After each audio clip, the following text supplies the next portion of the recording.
Ang video na ito ay tungkol sa kung bakit alam na ng bata ang letter sounds. Pero, hindi pa rin siya nakakabasa. Meron tayong nawawalang step kung bakit hindi natin mapagdugtong ng mga yan. By the way, ako si Teacher Joy Lee. May more than 10 years na ako na nagtuturo in school and even in tutorial. Sa tutorial naman, ang focus ko lang ay reading. May bata ako dati noong mga 2018, dinala yung nanay. And then, dinala yung nanay kasi tinuturuan niya noon sa bahay. Napaka-sipag talaga nung nanay magturo. Nung inassess ko na, ang problema is yung bata, hindi marunong siya sa sounds, lahat alam niya, pero hindi niya mabasa. Ngayon, ang naging solution ko dyan, di ba, inassess ko siya, tapos go over kami ulit sa basic. Kinorek ko ulit yung sounds niya kasi hindi niya maidugtong sa reading. Ngayon, nung naiayos ko na yung letter sounds niya, doon na kami pumasok ngayon sa blending. Ngayon, kung hindi nakakabasa yung bata, nahihirapan siya, no? Meron tayong nawawalang itinuturo sa kanila. Kung halimbawa, yung letter B, naturo mo na yung A, yung B ka na. Ngayon, yung mga bata sa school ay akala nila ito yung B na ito nagiging ba. Magkaiba po yung ba at saka B. Kaya, pag nagturo tayo ng sounds muna is baka mispronunciation yung pagtuturo natin sa kanila. So, dapat yung B, D. Wala po silang mga extra sound na mga A. Kasi baka mamaya magiging ba, ka. What is the connect with this? Halimbawa po niyan, nagbabasa po kayo. Yung word na halimbawa, bat, pag ito, si B, magiging ba. Okay pa, magiging bat. Paano kung nagturo naman kayo ng word na bet? Diba? Ba. Yan, diba? Ganyan ng extra sound na ba. Yung susunod Bait. Ganon kasi yun be. Imbis na bet. So, tanggalin natin b,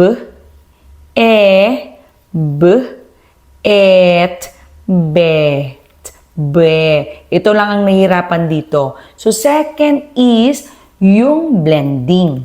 Pag okay na kayo sa pag-pronounce, sa blending naman kayo ngayon, magtuturo sa kanya. Ganito. Pag nagturo kasi tayo sa blending o pagdudugtong nung isound sa another, nimbawa, bet na, bet. Yung bata kasi hindi niya mababasa yan na bet. Yung part na yung be na dugtong na yan, hirap po yung bata dyan. So, ang gagawin ninyo muna, segmenting o pag-isa-isa. Pwede nyong lagyan ng dot, paisa nyo muna. What's the sound of letter B? B. What's the sound of letter E? What is the sound of letter T? T. Then, kayo muna, i-demo nyo muna na. Pag binasa mo to, kamo, pagdugtungin mo. Be, bet.